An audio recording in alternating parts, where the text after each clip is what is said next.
Il devrait y avoir plus de courts-métrages présentés dans les salles de cinéma du Québec. C'est ce qu'a soutenu la porte-parole de la 22e édition du Festival Regard, Sarah-Jeanne Labrosse, festival qui se tient jusqu'au 18 mars. Ma collègue Amélie Gagné s'est entretenue avec elle plus tôt aujourd'hui. Sarah-Jeanne Labrosse, bonjour.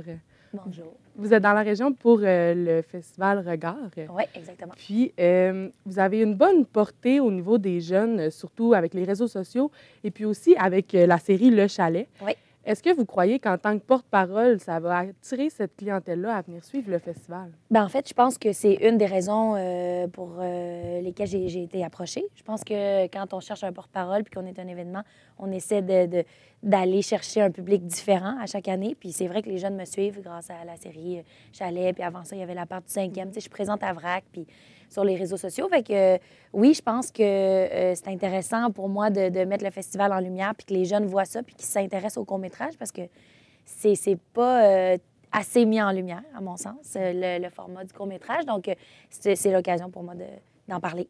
Puis, quel va être votre emploi du temps tout au long du festival? Et là là, ben plein d'affaires. Je fais des entrevues partout. En fait, c'est d'essayer d'en parler le plus possible du festival. Fait que ce soit à la radio, à la télé, mais en fait, aussi, je fais partie de presque toutes les projections, les tables rondes, les cabarets, les 5 à 7. J'essaie d'être partout pour rencontrer le plus de monde possible. Puis c'est ça. J'y vais une chose à la fois.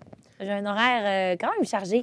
Oui. Mais tant mieux, ça veut dire que le festival attire de l'attention. Vous parliez que vous avez fait la tournée des médias et tout. Oui. Ce matin, en entrevue dans une radio locale, vous avez parlé que votre court-métrage préféré, c'était celui de Fauve du réalisateur Jérémy Comte. Pour quelle raison? Bien, en fait, c'est vrai que j'ai un réel coup de cœur pour ce court-métrage-là.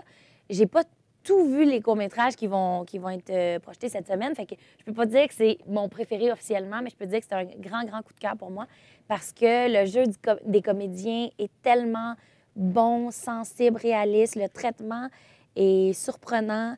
La courbe dramatique est irréprochable. C'est genre impeccable. On embarque, on se fait surprendre. Je veux pas en dire trop parce que j'ai envie que les gens l'apprécient autant que moi. Puis je pense qu'une des raisons pour lesquelles je l'ai apprécié autant, c'est parce que j'en savais rien. Fait que je vous invite à aller le voir. Parfait. Puis, est-ce que vous entrevoyez dans un avenir plus ou moins proche de rejouer dans un court-métrage? Bien, absolument. Je peux pas l'envisager dans le sens où j'ai pas tellement le contrôle là-dessus, à moins que je me mettrais à écrire ou je ne sais trop. Mais je le souhaite profondément. J'en ai fait beaucoup. Dans les 2-3 dernières années, j'en ai pas fait, mais j'aimerais beaucoup ça, en faire. Vous avez parlé de l'écriture un petit peu. Est-ce que vous comptez un jour scénariser un court-métrage? Est-ce que vous aimeriez ça? J'aimerais ça avoir le talent pour le faire, mais j'en doute fort. Je le sais pas. Pour l'instant, je te dirais que mon intérêt premier, c'est vraiment jouer. Fait que je me concentre là-dessus. Ouais. Puis, votre premier rôle a été dans un court-métrage à 7 ans, si je ne me trompe pas. Est-ce que, selon vous, les courts-métrages vont prendre une plus grande importance dans le cinéma québécois? J'espère. J'espère. Ça devrait prendre une plus grande importance. Il devrait y avoir un court-métrage qui est diffusé avant chaque long-métrage au cinéma. Je trouve que c'est un format qui est tellement intéressant puis qui devrait être vu par des... Tu sais, je veux dire, il devrait y avoir des diffusions de courts-métrages dans tous les cinémas. Tu sais, aller voir les courts-métrages qui sont nommés aux Oscars, ça devrait être dans une salle de cinéma. Tu sais. Fait que j'espère vraiment que ça va prendre de l'ampleur. Puis je pense que ça s'enligne bien, là. Ouais. Puis, selon vous, qu'est-ce que votre présence ici va apporter dans votre carrière, comme votre présence comme porte-parole?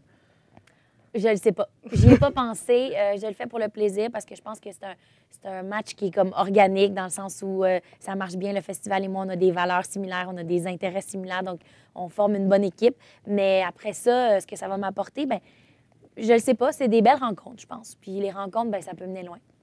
Puis, est-ce que vous avez des projets futurs pour votre carrière, justement? Dans le sens d'avoir des ambitions, mettons, ou des envies? Des envies ou des projets qui s'en viennent dans le futur? Vraiment? OK.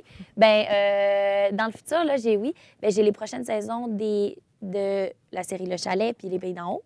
Puis ensuite de ça, j'embarque sur Révolution, qui est une nouvelle série, une nouvelle émission de danse à TVA. Je vais suivre les candidats dans l'aventure. Je vais essayer que les gens s'attachent aux candidats puis apprennent à les connaître à travers mes yeux et mes questions. Donc, ça, c'est un gros défi qui m'attend parce que c'est quelque chose que j'ai jamais fait. Donc, pour l'instant, ça ressemble à ça. Je m'entretenais avec Sarah-Jeanne Labrosse, porte-parole du Festival Regard. Merci beaucoup d'être venue. Merci à toi.